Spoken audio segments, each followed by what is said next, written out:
Hi, I'm Jenna. And I'm Steve. Welcome to All Things Mad Men, from Chip and Dip to Zooby Zoo.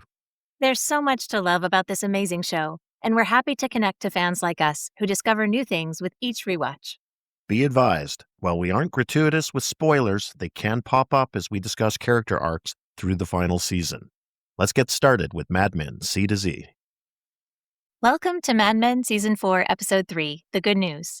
This episode was written by Jonathan Abrams and Matthew Weiner and directed by Jennifer Getzinger. The episode kicks off with Joan at the doctor's office.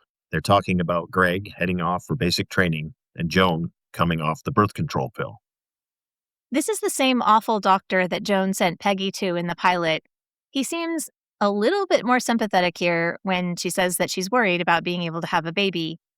There's an amount of familiarity here between the doctor and Joan, which creates kind of a funny dynamic because they are covering off serious, legitimate medical treatment decisions. But there's also a flirtiness, I think, with modernize and inappropriateness in terms of the doctor's conversation with Joan. She has a line in the pilot when she tells Peggy, he has a summer house, and I'm not saying I've seen it, but it's beautiful. So I think we're meant to understand that they have had a relationship in the past. And then that's an interesting choice that Joan is continuing to see a doctor with whom she's had at least some sort of romantic liaison. My read of the doctor in this scene is he's still very much into Joan. This scene also made me think about how ridiculous it is that Joan would not figure out 3 seconds after Peggy got pregnant that she was pregnant.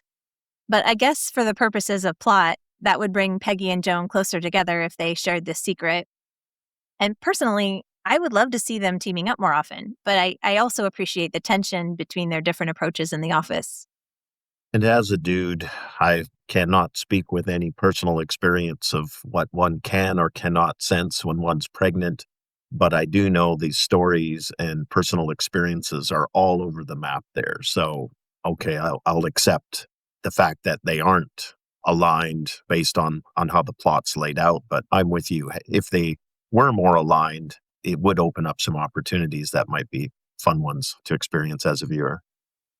In the next scene at the office, Don comes in and he and Allison exchange professional good mornings. They make eye contact. It's like they're trying to reestablish something normal, but it isn't friendly or comfortable anymore, even if on the surface things are fine.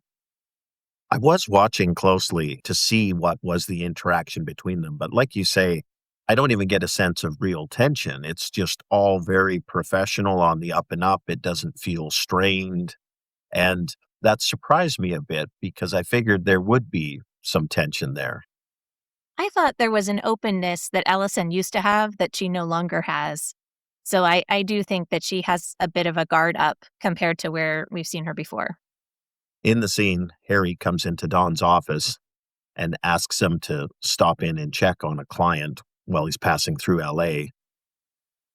It seems like Harry is encouraging Don to hang out in Los Angeles. He says something about this guy will probably cast you.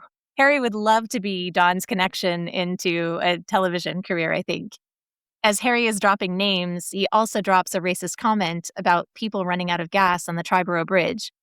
There was a protest of the World's Fair in April of 1964 to draw attention to civil rights, in which participants stalled their cars or claimed to be out of gas to block access to the fair.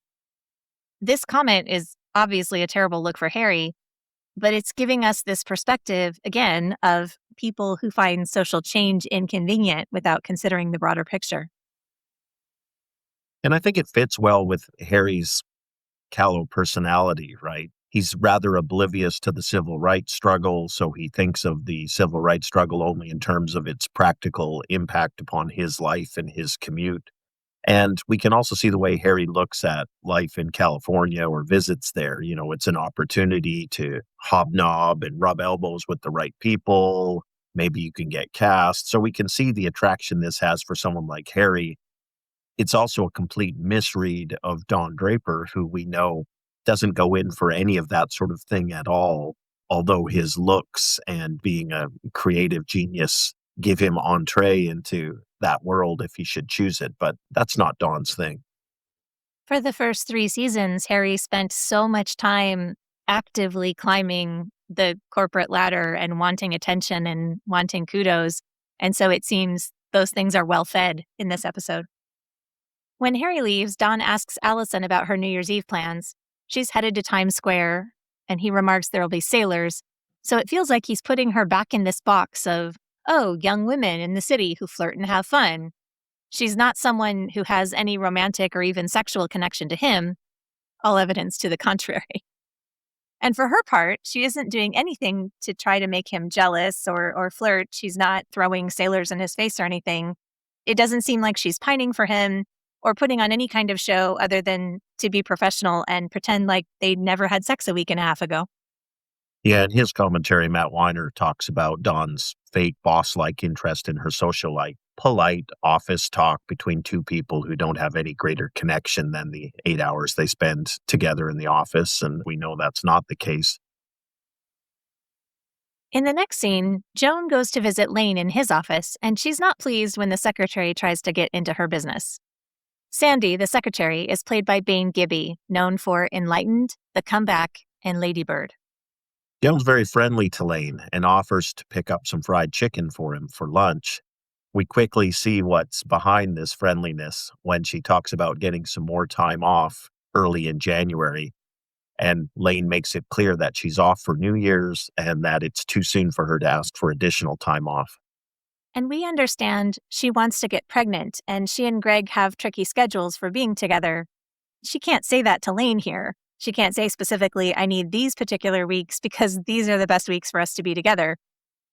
And Lane is being rude in his refusal of this request, even if he does have sound reasons. He says she'll be needed for financial planning. It will be just after a vacation. But then Joan throws a dart. She says, we could just do that now. Nobody knows why we're here anyway. It's after Christmas, but before New Year's Eve. And this digs into Lane, who is much more comfortable at work because he can keep busy and not face the discomfort of his family situation because his wife has gone back to England, and he's reluctant to join them. It feels like he's insisting everybody else at SCDP is working right now just so he can prolong having to go to England. But he can't say that, and he doesn't keep his cool, so instead he starts throwing personal insults.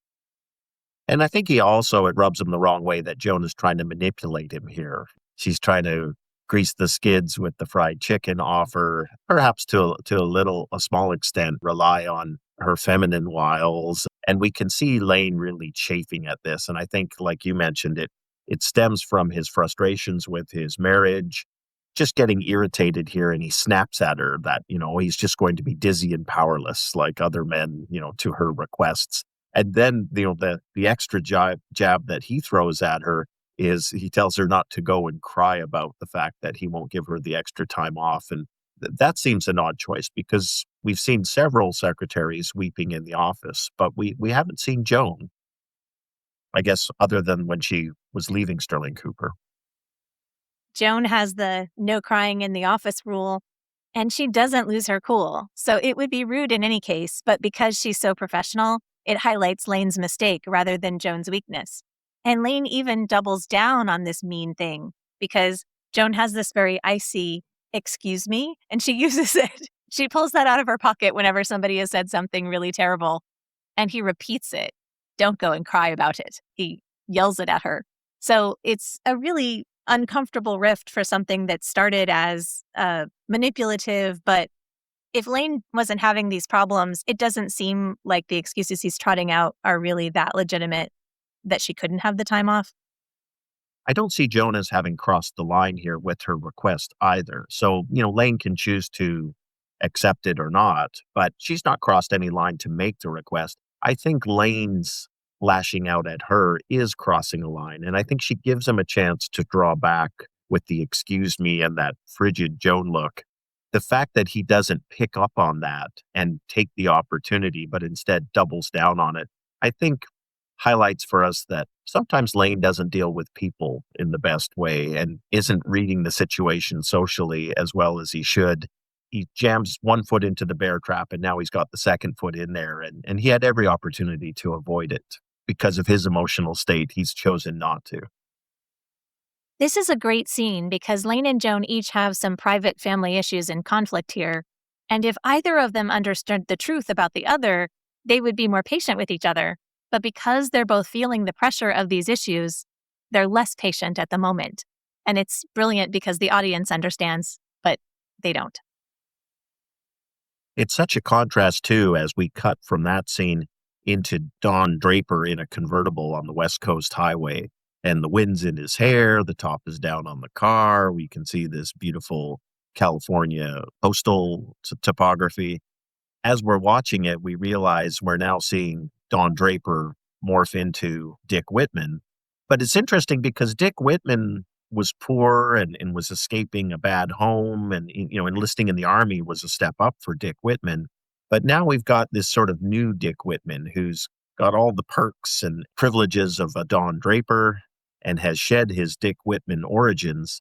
But this guy in the convertible isn't Don Draper. It's kind of a new creation, a modern Dick Whitman. It's a little self-indulgent, this shot of Don driving his red convertible along the California coast here. It reminds you of a scene from a movie, like the beginning of an adventure starring the handsome hero. Our handsome protagonist could be a hero, but he isn't steering himself too well lately, as we've seen. So he's such a mirror of advertising itself that you can be surrounded by beauty without any of it being real for you. Yeah, I think that's a great observation because we know what's under the surface of what you would see if you drove past Don Draper in his convertible there on the West Coast Highway. And we know all the issues there are. So yeah, it is very symbolic of both his life and the industry that Don Draper works in. So Don goes to Anna's house. He greets Anna, who has a newly broken leg. And also the house needs some repair. After a leaky roof, it needs repainting, but she says she kind of forgot about it.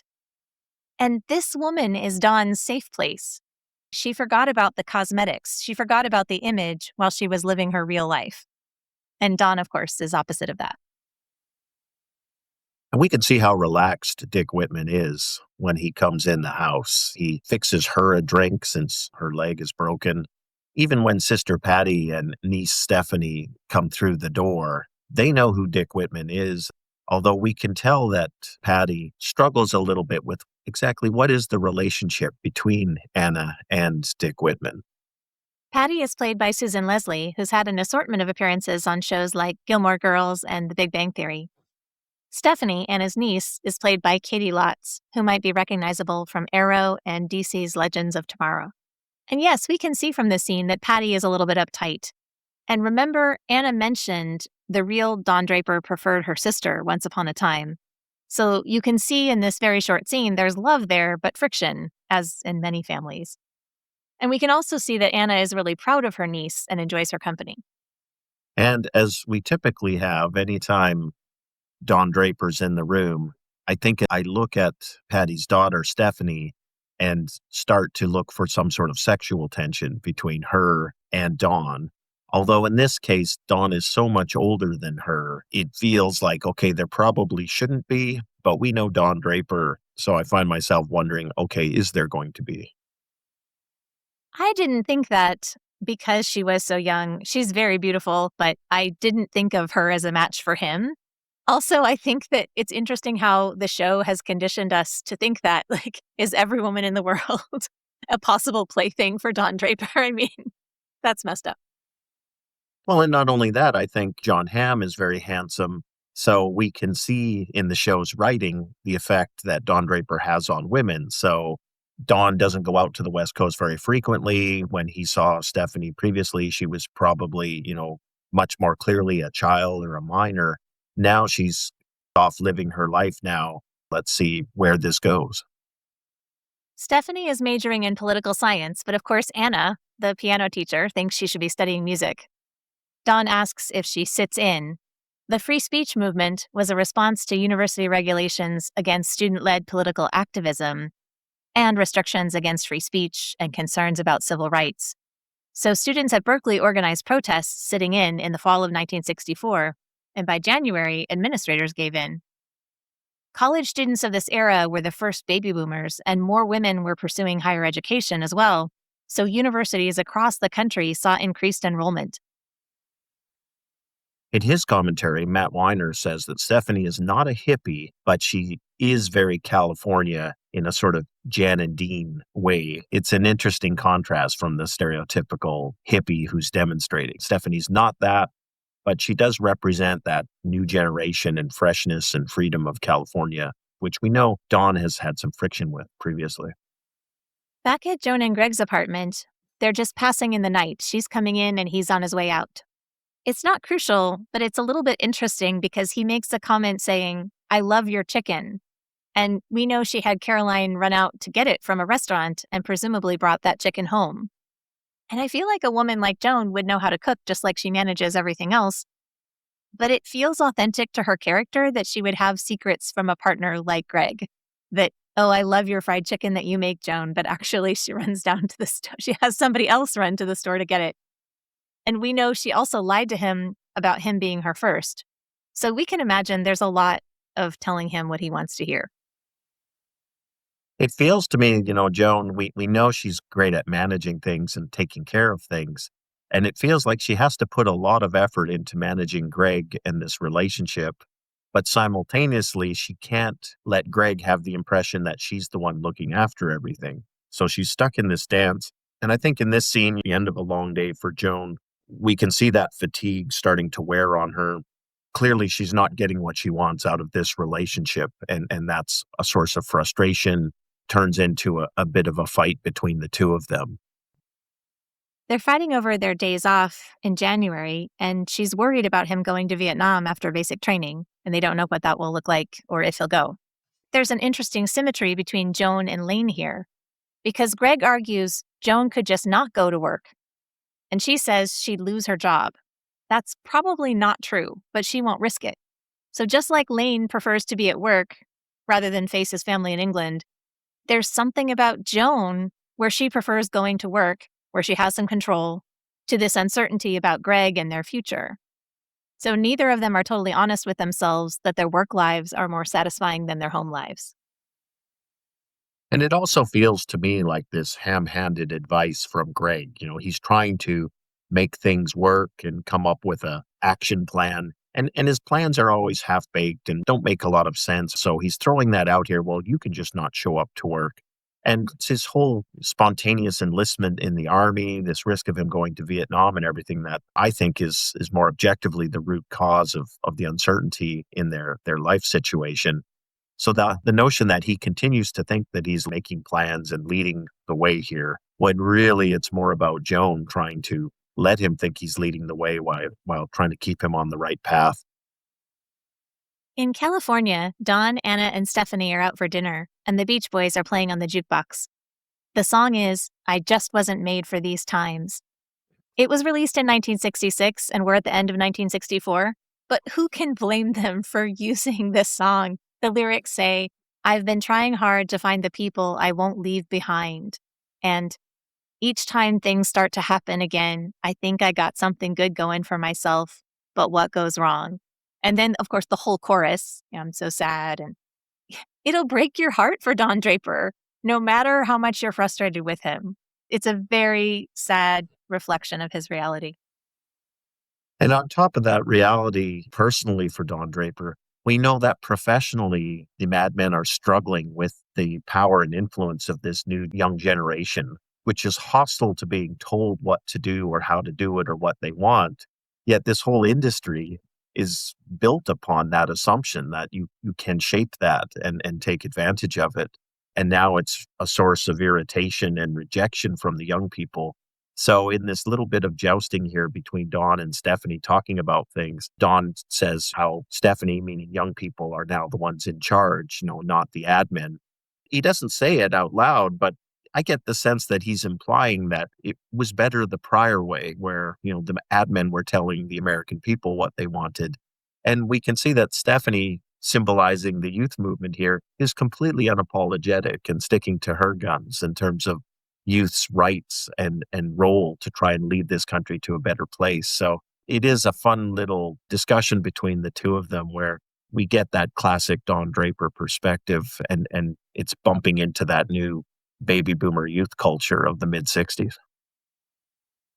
Don is definitely kinder and gentler with Stephanie than he was with Midge's friend Roy, who was talking about the evils of advertising. Stephanie says advertising is pollution, and he says, so stop buying things. I do love the conversations with Roy. I wish he could meet up with him again and could poke each other. And in this exchange where Stephanie says, I don't understand who's in charge, Don replies, you are, I work in advertising, young people are. This is a real authentic fear a lot of us have, I think, at some point about adulting, about being equipped to be the one running the show, the one everybody else depends on. But it also seems generational here, with a lot of people searching for a new way to be. So now it's not just Don trying to find himself, it's a whole generation wondering what their futures look like and how to not do the same thing that their parents did. And it's kind of interesting the way the conversation goes because we are probably talking about the larger American society and the youth movement. But as Stephanie leaves the table and Dawn and Anna continue to talk, the conversation turns to Don's personal life. We get a bit of Don Draper, I think, feeling sorry for himself here, where he's talking about what happened with Betty and how things ended there. And just hearing Don's version of it to Anna is interesting because he doesn't put a lot of blame on himself. I agree. I have in my notes, he says two wrong things in this scene here. One of them is, he says, I could tell the minute she saw who I was, she never wanted to look at me again, meaning Betty. And I'm mentally screaming, liar, liar at him when I hear him say this because it feels like such an excuse. It's like Greg worrying about posturing for Joan, when if he would be honest, she would respect him more. So Don is saying, Betty can't love me because I'm not a wealthy guy. But Betty can't love him because he lied to her for a decade and cheated on her and belittled her and repeatedly failed to invest in her emotionally or trust her with his feelings and ideas. I mean, that's why. That's why she can't love him. And to be fair, Betty is looking for a certain type of guy. So if he weren't good looking and carrying the promise of affluence, she probably wouldn't be interested. She's pretty shallow. She's image conscious in a lot of ways. But we've also seen her change her mind and be sympathetic when he's told her the truth. And he's a master manipulator, so we just can't trust his version of the story. I think his statement is actually absolutely factually correct. When she saw who he really was, meaning not who Don Draper would like us to think he really is, but who he really was, i.e., the lying manipulator, the philanderer, then she didn't want to look at him again.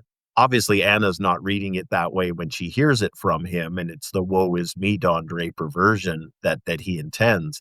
But I think just in terms of the actual word choice he uses, that really is the breaking point. Because if he wasn't cheating on her, and if he was truthful in everything else, and the only lie in his life was his origin story, I don't think Betty bails on him at this point. And I agree with your point about, she has a certain type she's interested in and all the rest of it.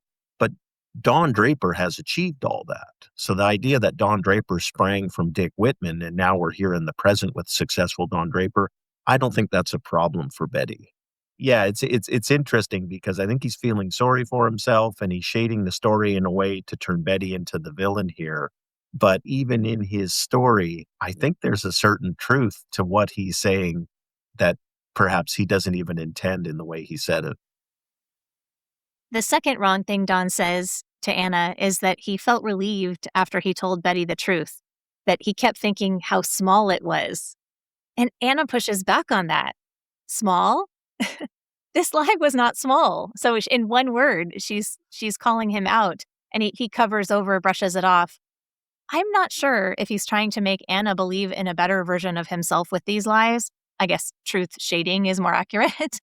Or if Don Draper really believes these things, that he is a victim of Betty's shallowness, that he has done a very small thing in this deception, or if he really does understand that these are big things that matter and he's at fault and he just doesn't want to admit that in front of this person who loves him. Yeah, that's a good question. And it's not clear to me either, because if he is feeling sorry for himself and he's shading these things in a way that's favorable, it makes sense that he understates the significance of his origin. At the same time, given that the one person it truly does affect is okay with it, I think I can buy the argument that it's not such a big deal And it's only when you layer betrayal upon betrayal that it matters to Betty. It's an interesting scene because it all wraps up with Anna saying back to him, "I'm sorry she broke your heart." I think we'd agree that that's not what happened here. Don or Dick Whitman's response back is, "I had it coming." It's not a formal truth call out that we have at each episode, but that feels like a truth call out to me in that instant, because for all his shading and spinning, "I had it coming" seems to take some ownership of what went on there. And he does it so rarely, that's a big deal for Don. I also wanted to mention we get the episode title in a story from Stephanie about her roommate, who wakes her up asking if she's heard the good news. And this is a reference to the burgeoning Christian movement that was part of the hippie counterculture and started in California. So I love, again, that Mad Men shows us through these different characters bits and pieces of what's happening at this time period. The scene wraps up with Don dancing with Stephanie. And, there's a light comment from Anna about, keep your hands at 10 and 2, which suggests she knows who Dick Whitman is. Don and Stephanie get into a discussion about the song that Stephanie's picked, which is an old song. Don asks if she picked it because it's old. Don says that just because it's old doesn't mean it's bad. And Stephanie says it's corny. I think Don is feeling his age here with Stephanie, a young woman who he's known of her growing up, even if he hasn't spent a lot of time in California. And I think, in a situation where his marriage has broken apart, he's really starting to perceive that he's not as young as he once was. It suggests to me that there's a certain vulnerability right now in Don Draper as he wonders what the future holds for him. And he can't view it with that excitement and sense of potential that, young people like Stephanie can view it. This song Don and Stephanie are dancing to is Old Cape Cod by Patti Page. Don says he's never been there, but every time he hears the song, he wants to go.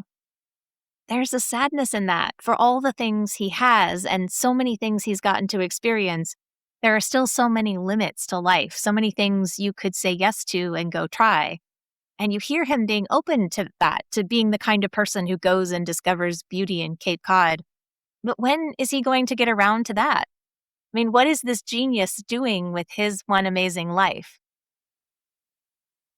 And I think that's such a major part of getting older. When you're young and you have this sense of unlimited potential and tomorrow and the future are always beckoning, it is quite a contrast as it starts to tip over into this sense that the future is not unlimited and the potential is not forever, and that you're now starting to be chained down, tied down, or at the very least scarred and shaped by what's come before. I think we see this weight of time landing on Don Draper's head. Don, Anna, and Stephanie head back to Anna's house, and Anna continues to avoid telling Don details about how she broke her leg. Don offers to drive Stephanie home because if she hitches, she says she does that all the time, she'll get picked up by some creep. And she has this line, "I guess this is safer." So like Phoebe, the nurse in his building, I think she's categorizing him not as the romantic lead, but this older guy with lechy tendencies. Well, and as we subsequently see, I think she's read him absolutely correctly, because no sooner do they arrive at her place than he's reaching across and touching her hair, and she calls him up on it and asks him what he's doing. And Don Draper's response, "Oh, I don't know." It's like, yeah, I think Don knows exactly what he's doing. It's just another mega ick choice from our protagonist here.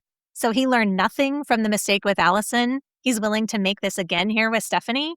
This would be gross for lots of reasons, but it would also have to jeopardize his relationship with Anna, even though she seems to have some superhuman power to forgive him for things.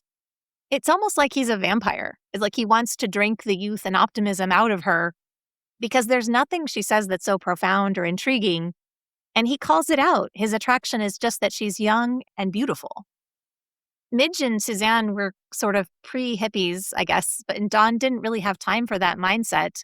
But here he's not on a personal ascent. He's sliding downhill, and it feels like he's just clawing at hands to grab onto something, anything on his way down. Not to dump on the dudes too heavily, but in the commentary, Matt Weiner and Jennifer Getzinger talk about this sort of late 30s man wiring. And I think Don Draper has that in spades. We know he's feeling a little sorry for himself. We know that he's gone back to California in this safe place with Anna, the one person who seems to love him unconditionally and isn't judging him. Unfortunately, with his buzz from his drinking and his loneliness, he reverts to what he knows. So we get this cringy moment. And who puts a stop to it? Well, it's Stephanie. It's the new generation who's very clearly not going to go down that road. Stephanie and Don have this exchange where Stephanie gets a very thoughtful line, but I think it's not well placed in her character. We're so appreciative of a lot of the writing in Mad Men, but in this case, I don't think it lands quite right.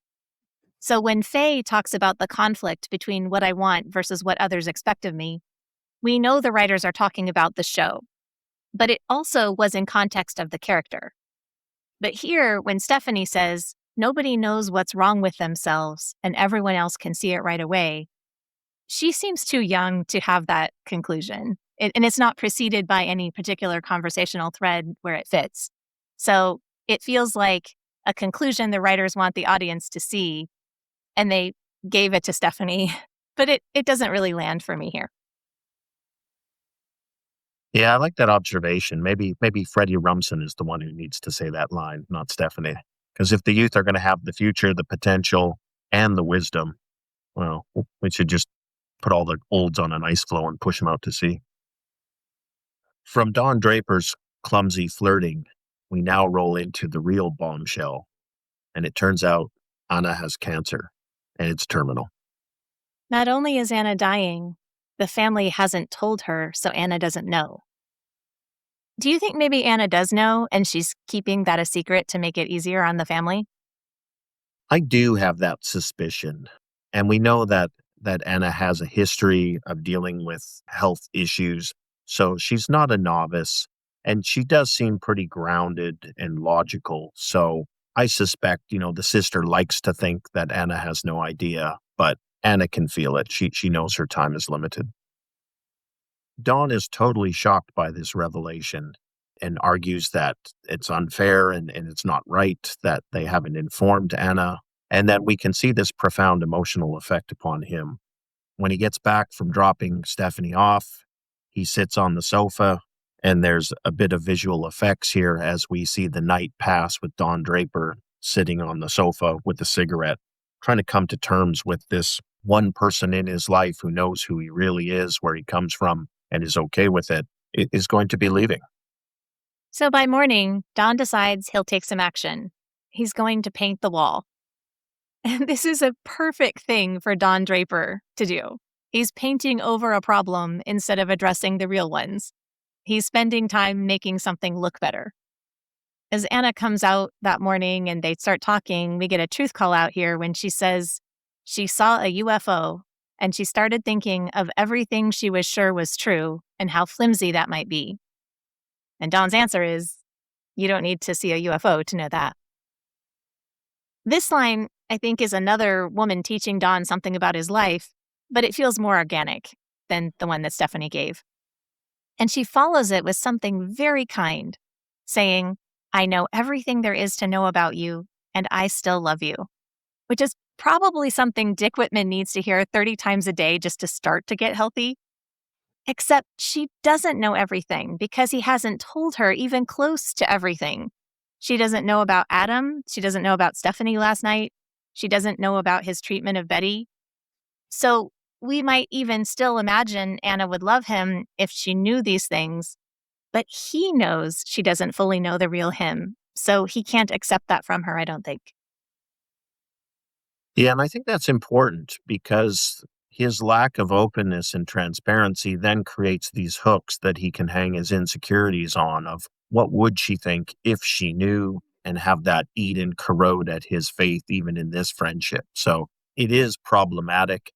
And I think it's also coming at a time in his life where the powerful and successful Don Draper wasn't able to preserve his own marriage. And for all his money and means, you can't throw money at this cancer and fix this problem. So where is he left here at the end of it? painting the wall is something that poor Dick Whitman would probably do in the face of something like this, because there is literally nothing else he can do. And that's where the great Don Draper finds himself as well.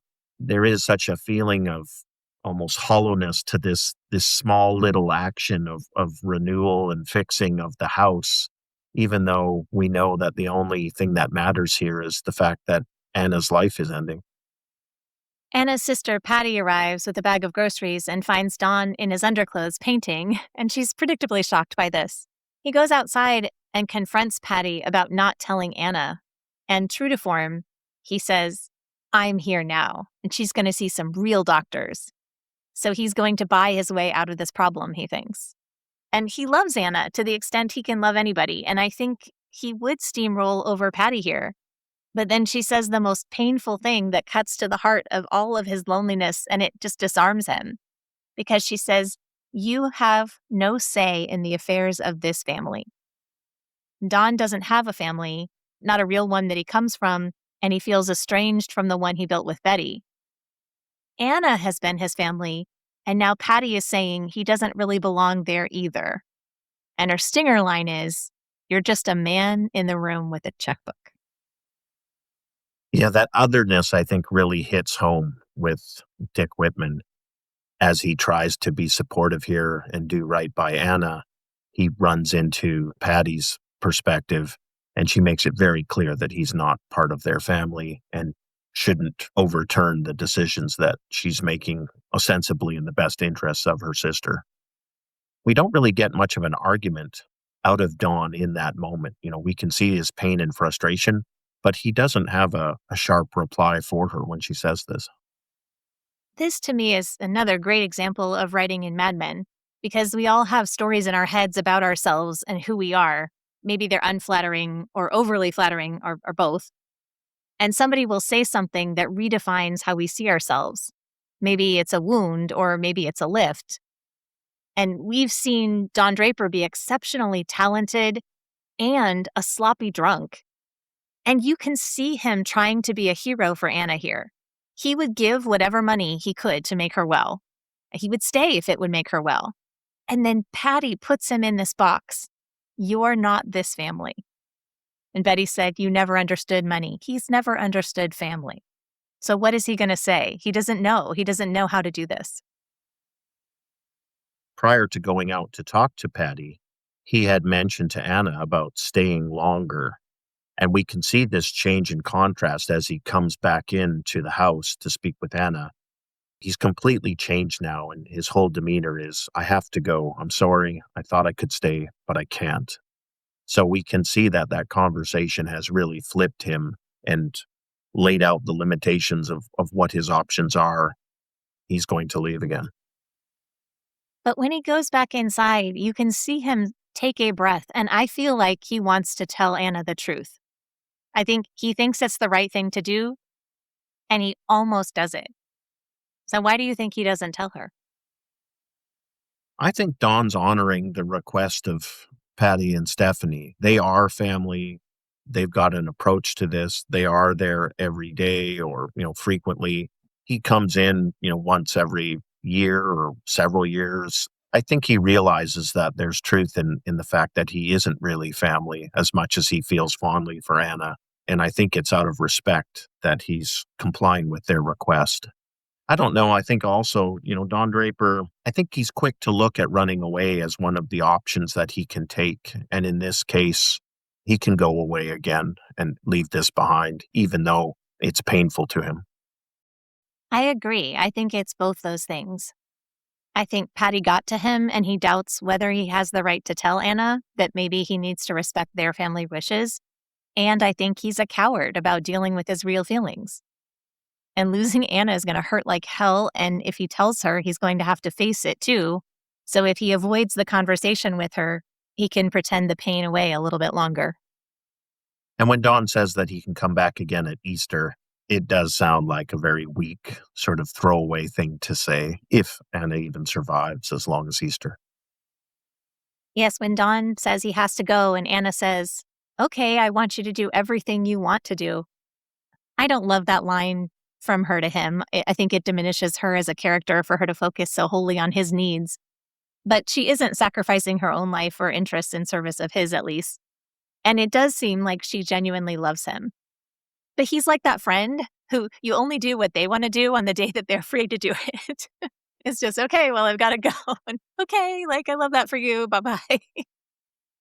It's hard to see his selfishness here, even though you can also see how much he loves her. I do like John Hamm's acting in this sequence because I do think he conveys those emotions that Don Draper's going through and this baggage and scar tissue that he brings with him, and as well this sense of impending loss that's building within him. I have a quick fun fact because Anna talked about him coming back and they'll go to Catalina with Don's kids and see the bison. So it turns out that 14 bison were brought to Catalina Island for a movie in the early 1920s. And then the population of bison exploded and it became this tourism draw. But now the population of bison is dwindling after birth control efforts. So I guess if you want to go see the bison, you should do that now. Cutting back to New York, we see Joan pulling pencils that somebody has thrown into the ceiling. Peggy stops by and she's got a gift for Joan. It's a box of roses. Peggy goes out of her way to be nice about these flowers to Joan. She says it's encouraging to see somebody happily married. We know Peggy isn't really that into Mark. And Peggy also knows that Don and Roger's first marriages ended and that Pete has cheated on Trudy. So she thinks Joan is living the dream in comparison, I think. But Joan also assumes the flowers are from her husband, and it turns out they are not. And Joan assumes Peggy is spending New Year's Eve with a bunch of girls. She isn't tracking Peggy's boyfriend status at all. So Peggy sort of left there to be like, oh, I'm going to be with Mark, my boyfriend. But Joan is already storming out. I love the comedy here. The note on the flowers says, "Darling, I've been an ass. Kisses, Lane." And we can just see Joan start to erupt at the inappropriateness of these roses and this note from Lane. She storms into his office and throws the roses at Lane. And Lane is completely perplexed at what's going on here. He has no idea where this reaction is coming from.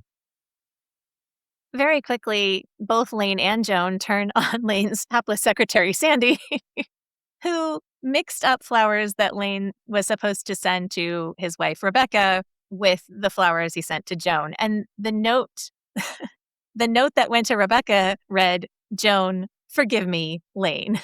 That's not going to go well. It's so awful. I'm so embarrassed for Lane. Yeah, this is definitely a worst case scenario for Lane and his flower sending. It also ends up getting Sandy fired as Joan quickly collects herself, realizes what's gone on here, and terminates Sandy on the spot. At the end of the scene, Joan has a line saying, "I'll have Megan clean this up." And I feel like that would be an awkward request. Go clean up the flowers I threw at Mr. Price earlier, please, Megan. But it is also a little bit of a clunky reminder to the audience that Megan works here, even though she isn't doing anything notable and we don't really need to know about her again so early on. From here, we cut back to Joan's apartment, where we see Greg coming home, and Jonas prepared a Hawaiian theme for dinner. It's the wee hours of the morning. Greg mentions that he already ate dinner at 3 p.m., but Joan is doing everything in her power here to try and make things better in this relationship and have some quality time for her and Greg together, just given all the other challenges they have going around between them. Just as Greg starts to tell Joan a story from work, we see her in the kitchen and she cuts her finger. I think the audience is as nervous as Joan is about letting him stitch her up. We know he's not a good surgeon. She absolutely doesn't trust him to do a good job. Sam Page, who plays Greg, learned how to do suturing just for this scene. And he's calm and he's capable for just a moment. Except, he says, doing this is very easy, like filing papers would be for her. And that reveals how little he actually knows about her work or what she does. And we know work is really important to her. And the fact that he doesn't know anything about her work is sadder than him not being a great surgeon. And I think as well, his competence in dealing with this minor cut, he tells her a joke, he distracts her. His sheer competence in this moment with this one little piece of something that's wrong sparks tears from Joan, as it is such a contrast to so much else about this relationship and what's going on in their lives. And as you mentioned, his ignorance of what her job actually entails. At first, he thinks she's crying about the cut, but she makes it clear, she's not talking about that. When is everything going to be okay? And Greg, always wanting to be the dutiful husband, says, I can't fix anything else, but I can fix this. But the larger question hangs open. When I watch Mad Men, especially the first time through, I'm so busy hating Greg, it's very hard to feel too much for him. But you can see something in this moment. He's not putting on a show or putting her down here. He's doing what he can do to help right now. And I love that line from him, actually. I can't fix anything else, but I can fix this. And again, it feels like we're reiterating this broader theme that runs across the seasons of Mad Men, that, our worst fears lie in the anticipation of them. And it feels like this for Greg and Joan.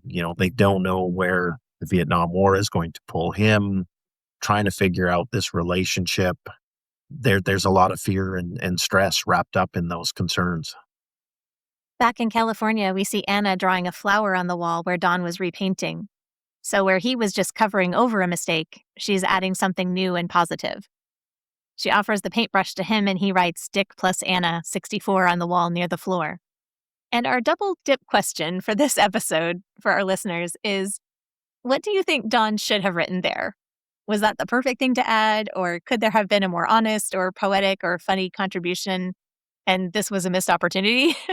Let us know at madmenctozcom. It's a tough scene, and I think written on Don's face throughout this scene, he goes through that warmth and appreciation of what he has with Anna. And then as it morphs into the goodbye, we can see the pain of this goodbye. And just the look on John Hamm's face as, his goodbye smile during the hug turns into a look of seriousness and then morphs into the pain and sadness, the sense of loss and giving up something. He's determined he's going to exit here, but there's a foreboding sense that this goodbye is something bigger and deeper than just the typical farewell. Don takes a moment to pause and look back at Anna. And if she knows the truth, she's not overly sentimental. But she's also already said what she wanted to say and what she thought he needed to hear. So it seems like she's making the best of whatever time she has left, and that's who she is. Yeah, she seems much more at peace with things than Don Draper, and they're quite the contrast between the two of them. His life's up in the air, and it feels like she's wrapping up loose ends and settling accounts and just completely at peace, which I think, getting back to the earlier question of is she aware that this is the end of the rodeo for her? My sense is, she's completely aware. We see Don taking a plane back to New York. He never went to Acapulco. I wonder if Acapulco was always an excuse and he's just as happy to be back to his New York routine, or if the news about Anna made vacationing seem ridiculous to him. Yeah, that makes sense, because if he never intended to go to Acapulco, then everybody thinks he's out there when really his intention all along was just to visit Anna. Don heads into the office and he expects to find himself alone. But there's Lane, who is also without his family. He's got a large sandwich and a smooth bottle of booze, and he's willing to share. As they talk, Lane mentions that he's made a discovery, and Don replies that he can't take any bad news at that particular moment. And I get the sense that Lane changes how he's going to communicate and says that although things remain financially precarious, it has been a magnificent year. They go their separate ways for a while, and then later, they're yelling across the offices at each other, Don deciding they're going to the movies. So they list some options from the time period, including Zorba the Greek, It's a Mad, Mad, Mad World, The Guns of August, and Lane vetoes Send Me No Flowers for obvious reasons. There's a moment in the scene where Don is pouring booze into his cup, and Lane points out, it's going all over the rug. And Don hasn't noticed, and when he does, it reminds him of some offhand thing Anna said. And to me, this scene really reminds me of Freddie and his alcoholism and what drove him out of Sterling Cooper. So if Dawn is at this point, it feels like we're all in trouble. And we've got two lonely men who have relationships have broken apart and, are turning in their loneliness to the bottle and their own companionship. They agree they're going to see The Umbrellas of Cherbourg, an award-winning artistic film, but then the scene cuts to them laughing drunkenly at Gamera, the giant monster, instead. And they're sneaking drinks out of the flask in the theater, them Dawn alluding to. There's a lot of hand jobs going on, and Lane looking around the theater trying to spot anybody engaged in such behavior, getting shushed by another patron. And then, of course, it's Mad Men, so everybody has to do something racist. Lane offers some Japanese speaking parody language back to the person, in the midst of this Japanese monster film. Later, we see Lane and Dawn at dinner, and Lane makes several key confessions to Dawn. He says he likes it in the U.S., even alone. He says that Dawn reminds him of a popular kid he went to school with, and that his wife suggested that Dawn and the other colleagues were all on vacation together without him. So poor Lane has been imagining they're all friends outside and excluding him. And we're really used to seeing Dawn's loneliness, but we haven't really felt the depth of Lane's, I think. And then finally, Lane confesses he and Rebecca had an argument and she isn't coming back. And even though Lane is very open and honest with Dawn doesn't reciprocate at all. He offers that's tough, but he won't offer suggestions or advice about the relationship. We remember Mona getting in his face and blaming him after Roger left her for Jane. You really know your marriage is in trouble when you seek marriage advice from Dawn Draper. A certain heartbreaking element here when Lane asks Dawn, when did he know or how did he know that his marriage was finished? And Dawn is somewhat truthful here when he says it wasn't his decision and he's not in a position to give any advice. Lane says, "You're supposed to tell me to get on a plane." And Dawn says, "Is that what you want? Is that what people expect of you?" So again, he's such a line stealer. He took that right from Faye. And it's really not any advice at all. He's just saying words. And I don't get the sense that he's very invested in helping Lane solve his problem. No, but I think there is a sense of camaraderie here in numbing the pain. Dawn mentions that he was going to call a lady friend and perhaps she could bring a friend along for Lane. And Lane initially says no, but then accepts that and says, yeah, if you don't mind. Dawn says it's the least he can do. So this numbing of the pain and seeking escape in booze and call girls is where the two of ended up. It is the least he can do. So Lane thinks he's being invited by the popular chap, as he said, into Dawn Draper's glamorous life that evening. And the reality is different, as we know. But we get a nice comedic scene with them at a New York steakhouse, and Lane stands up drunkenly and holds his steak in front of his belt buckle and puts on a U.S. accent and gets a big yee-haw out in the middle of the restaurant. From there, it cuts over to a comedy club where the comedian is picking on Dawn and Lane, insinuating that they're homosexuals. That is until the call girls arrive. Okay, when Lane does that Texas accent, I feel like you can see Jared Harris breaking in that scene. It is hilariously expressive for a reserve Brit, and it's tiny, a really short moment, but it's very funny. And the break to the laughter in the comedy club is great. This comedian is played by Will Janowitz. You may have seen him as Meadows' boyfriend, Finn, on The Sopranos or on Boardwalk Empire. And I think for Lane, not being the button-down Brit, but drunkenly drawing attention to himself in the steakhouse and putting on a U.S. accent, that really is symbolic of his journey here in the United States and how he likes it here and he's fitting in. Maybe everything the U.S. has to offer for Lane Price isn't necessarily good for him, but he is a happier human being here. And that the tragedy for Lane is that this comes at the price of his marriage because his wife wants no part of the United States. And ultimately, I think she doesn't want any part of Lane. So how good was the marriage at its best? Probably never that great. Candace arrives with a friend, Janine, and a guitarist starts playing The House of the Rising Sun on stage. And we can look at the lyrics of that. As Dawn and Lane sit with two escorts, drunk, lonely, and drowning in excess. It's a very apropos choice. And we get a truth call out when Dawn says, You ladies look lovely, and Lane agrees, that's true. I feel like it's nice to see Dawn and Lane together instead of being miserable alone. And they've shared some laughs, and it feels like maybe this is a friendship that they both needed. But if you don't feel the sadness of that yet, it's coming. Back at Dawn's place, one of the ladies gets up and suggests that she have Lane show her around the apartment. Janine and Lane head off into Dawn's bedroom while Dawn and Candace stay on the couch. In the master bedroom, Lane crosses over with his date. He removes his glasses and they kiss.